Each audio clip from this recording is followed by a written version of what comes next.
vieni qua. Dimmi. Che qua te un pugno di Ripeti ciò che hai detto. un negro africano torna in Africa. Okay. La violenza delle parole lascia sconcertati. Omar Seye, 53 anni, senegalese d'origine, residente in Italia dagli anni 80, ha filmato quanto gli è accaduto l'altro giorno a Negrisia di Ponte di Piave, dove si era recato da Salgareda, dove vive con la famiglia, per cercare l'ambulatorio del sostituto del medico di base, ora in ferie. Non trovandolo, ha chiesto informazioni in strada e questa è stata l'accoglienza. Io mi vergogno. E lì subito mi fa, ma dove vieni? Io dico Salgareda. Mi fa, ma di Salgareda non sai il posto del medico. Allora cosa sei venuto a fare in Italia? Torno in Africa, africano. Ma che c'è? Mi sono tornato. Oh, africano di merda, negro, torna a casa tua.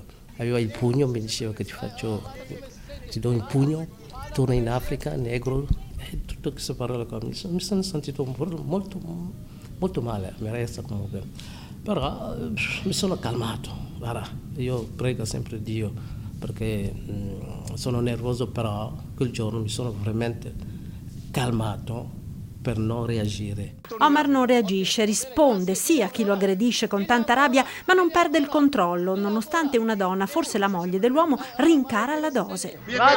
Guarda come siete.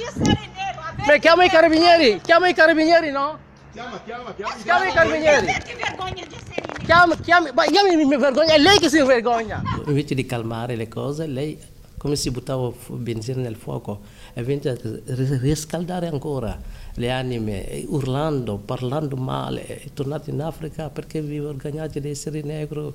E io ho detto no, io non mi vergogno di essere negro. Il negro è una cultura, perché l'ignoranza è questo. Io non credo neanche a razzisti, non siete razzisti. Se solo l'ignoranza che è dentro di voi, perché non conoscete niente, non sapete di che cosa state parlando, perciò bisogna andare a imparare ancora, vi manca veramente la cultura. E quando Omar Seye fa per andarsene, l'uomo torna all'attacco con offese e derisioni, ma viene fermato da una ragazza.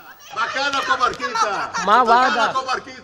C'è un po' di violenza nelle parole, e là mi dispiace. Noi possiamo avere tutte le crisi che vogliamo nel mondo, ma crisi della persona proprio non dobbiamo scherzare su questo.